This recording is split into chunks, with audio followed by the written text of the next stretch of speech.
एक बड़ी खबर इस वक्त अखाड़ा में आपको बता दें, जोमेटो के सीईओ दीपेंद्र गोयल ने अपना इस्तीफा दे दिया है। अब ब्लिंकिट के ढिंसा अब इस रिस्पॉन्सिबिलिटी को संभालेंगे, जिम्मेदारी को संभालेंगे। इटर्नल की सीईओ पद से दीपेंद्र गोयल ने इस्तीफा दे दिया है, उन्होंने अपना पद त्याग दिया है। दीपेंद्र गोयल ने सीईओ पद से इस्तीफा दिया है। क्या इसमें हाल ही में 10 मिनट की डिलीवरी वाले रूल पर रिवर्सल, सरकार के हस्तक्षेप के बाद, आग्रह के बाद सभी डिलीवरी ग्रुप्स और एप्स का ये कहना कि वो 10 मिनट वाली क्लॉज नहीं लगाएंगे ताकि डिलीवरी बॉयज़ पर अनायास प्रेशर ना हो, सड़क दुर्घटनाएं कम हो और टेंशन स्ट्रेस कम हो।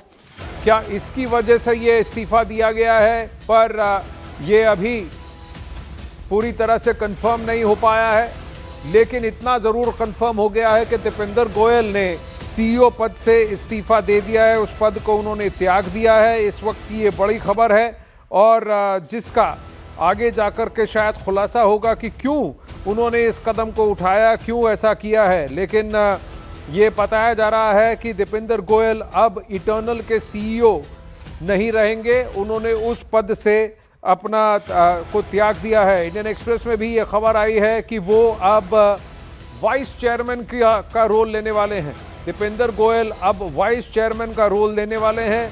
पेरेंट कंपनी है इटर्नल, जोमेटो और ब्लिंकिट का, और बताया जा रहा है कि दीपेंद्र गोयल अब चेयरमैन और सीईओ और मैनेजिंग डायरेक्टर नहीं रहेंगे, सीईओ और मैनेजिंग डायरेक्टर नहीं रहेंगे, उनका रोल अब वाइस चेयरमैन का होगा। और अलबिंदर ढिंसा जो ब्लिंकिट के सीईओ हैं, वो अब पेरेंट कंपनी इटर्नल के सीईओ होंगे।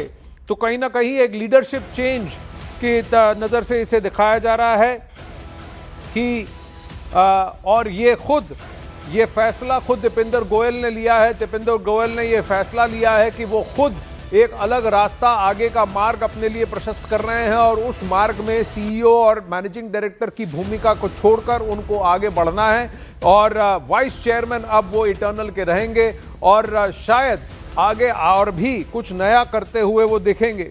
उन्होंने कहा कि, और ये उनका कोट है, उन्होंने कहा कि हाल ही में मुझे ऐसा लग रहा है कि मेरा आकर्षण कुछ नई आइडियाज़ की तरफ है, जिनमें कहीं ना कहीं हाई रिस्क एक्सप्लोरेशन और एक्सपेरिमेंटेशन इन्वॉल्व है, और इसके लिए मुझे एक पब्लिक कंपनी के बाहर रह करके इस पर समय देना होगा। इसीलिए सीईओ और एमडी की भूमिका में रहकर मैं ये कर पाऊंगा ऐसा मुझे नहीं लग रहा, इसीलिए अब मैं आगे बढ़ूंगा। अगर ये इटर्नल के यानी कि जो पेरेंट कंपनी है उसके स्ट्रेटेजिक स्कोप, उसका जो दायरा है उसके अंदर होता तो मैं सीईओ और एमडी रहकर भी इसे परस्यू करता, पर मुझे ऐसा लग रहा है कि इसके बाहर का इसका स्कोप है, इसीलिए मुझे अब इससे आगे बढ़ना पड़ेगा।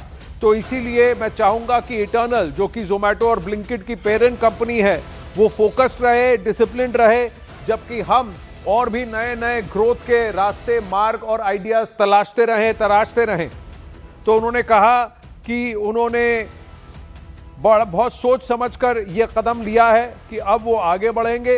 अब वो इटर्नल जो पेरेंट कंपनी है जोमेटो और ब्लिंकिट की, उसके सीईओ और मैनेजिंग डायरेक्टर नहीं है, अब वो वाइस चेयरमैन की भूमिका निभाएंगे, यानी कि एक्टिव मैनेजरियल रोल से थोड़ा सा हट करके थोड़ा सा गाइडेंस, मार्गदर्शन वाला रोल, उस भूमिका को वो निभा रहे हैं।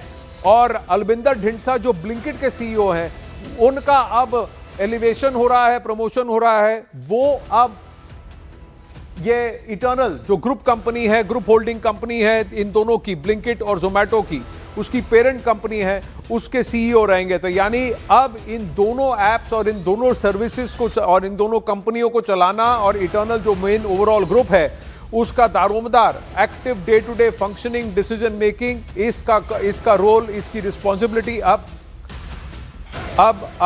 अलबिंदर ढिंसा संभालेंगे। ब्लिंकिट के सीईओ अब जोमेटो ही नहीं, जोमेटो की पेरेंट कंपनी इटर्नल के सीईओ होंगे। तो जोमेटो के और इटर्नल के सीईओ, इटर्नल कंपनी के अंडर ब्लिंकिट और जोमेटो आता है। दीपेंद्र गोयल सीईओ और मैनेजिंग डायरेक्टर थे, अब वो वाइस चेयरमैन होंगे। अलबिंदर ढिंसा जो ब्लिंकिट के सीईओ थे, अब वो पेरेंट कंपनी इटर्नल के भी सीईओ होंगे।